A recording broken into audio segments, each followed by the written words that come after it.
Bonsoir Amélie Rousseau. Vous êtes le directeur général de la SMA. Cette édition 2024 de Monacolect aura une nouvelle fois mobilisé l'ensemble de la principauté. Que révèlent les chiffres de cette troisième édition?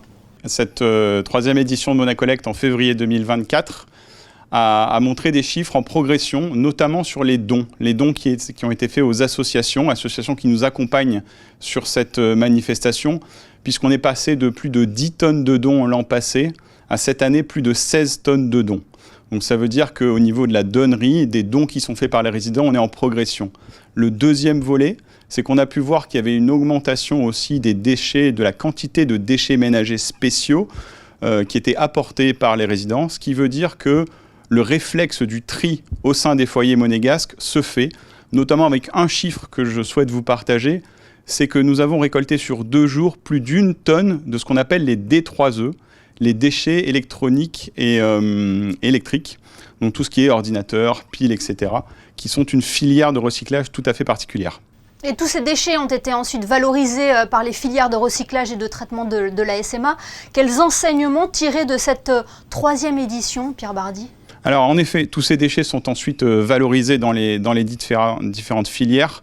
Moi, je tire principalement 2 enseignements. Le premier, c'est qu'on a véritablement ressenti un engouement de la population au travers des échanges qu'on a pu avoir avec chacun des résidents qui ont pu venir déposer ou donner lors de l'événement. Ça, c'est la première chose. Donc, il y a un véritable rendez-vous qui commence à s'instaurer avec les résidents. Et le deuxième, c'est que j'ai pu percevoir que notamment au travers de tous les ateliers qui sont organisés durant ces 2 jours, ateliers qui ont une véritable vocation pédagogique, on voit que tout le monde continue d'apprendre autour du déchet et de la valorisation des déchets.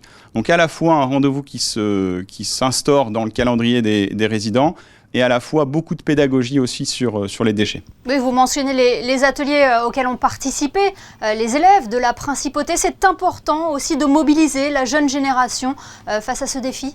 C'est très important, c'est eux qui vont hériter de la planète demain. Ce sont plus de 800 jeunes cette année qui ont été sensibilisés, à la fois au travers des ateliers, à la fois au travers des conférences qui avaient pu avoir lieu en parallèle de la manifestation. Donc véritablement, ils font partie de nos priorités sur ces ateliers.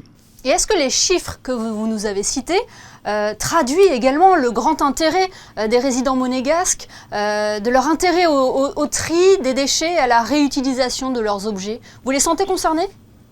Clairement, on les sent très concernés. Moi, j'ai pu être sur la manifestation durant les 2 journées. Tous les échanges qu'on a pu avoir avec les résidents qui sont venus les apporter avaient pris soin de trier, étaient vraiment en recherche d'informations par rapport aux filières, aux valorisations.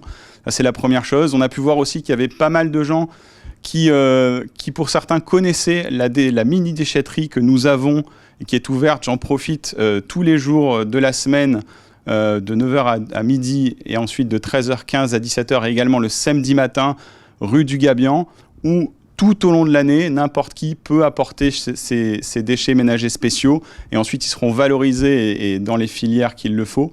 Donc véritablement un bel engouement des résidents pour le geste du tri qui est primordial.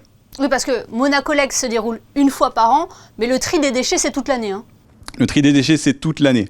D'ailleurs, j'en profite pour vous annoncer aussi que nous avons un projet qui va bientôt voir le jour avec le concours du gouvernement princier d'instaurer une mini-déchetterie mobile. Le principe est assez simple, de pouvoir se déplacer avec une mini-déchetterie dans une petite camionnette à différents endroits de la principauté, 1 fois par mois, le samedi matin, pour pouvoir accueillir et proposer à chacun d'entre nous, à chaque résident, la possibilité de pouvoir apporter en bas de chez lui ces déchets ménagers spéciaux pour qu'ils soient ensuite valorisés dans les filières appropriées.